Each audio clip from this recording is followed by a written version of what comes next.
It's almost certainly impossible to appreciate the sheer beauty of an explosion.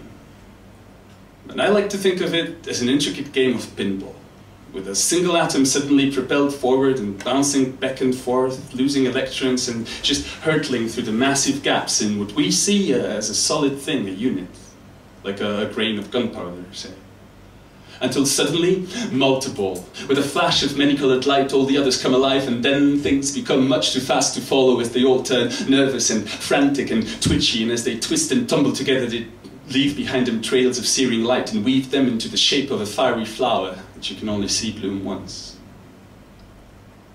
And it's almost certainly unbearable to try and hear the music at the heart of an explosion, but I like to think of it as that moment in a song when the bass line finally kicks in. After the introductory clicks and clacks of the drumsticks smack the edge of the snare and the closed hi-hat, and we've all heard far too many songs not to know what's coming. And still, with the muffled chords finally explode with unfettered power triggered by the detonating kick drum, they reach through your throat down to your stomach and they squeeze tightly, and you can never be ready for this. It's almost certainly immaterial what the weather was like at the time of an explosion. But in my mind, I see an old sepia snapshot of a perfect summer afternoon.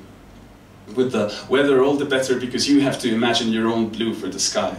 Conjure up your own white for the clouds, your own faded red for the bricks, and your own brown for those strange stains on the pavement. And there are no people in this picture. The exposure was too long. Well, maybe here and there just a hand that lingered on a doorknob or a hesitating foot.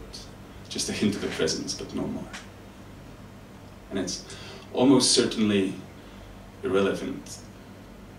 Just one life lost in an explosion. But I like to believe that someone, somewhere, refuses to acknowledge numbers like 200,000 or 85%. And instead, they chronicle meticulously the pattern of displaced cobblestones, the frantic flight of startled birds, the words still legible in letters spilling from a leather bag, and the balletic grace of a body flying slowly through the air and trailing blood like an afterthought on a perfect summer afternoon. And they will know that she was 29, that she hadn't seen her 2 sons for a week, that she had written a love letter to her husband, that she woke up light-headed that day, believing against all evidence that this time, well, things might just work themselves out.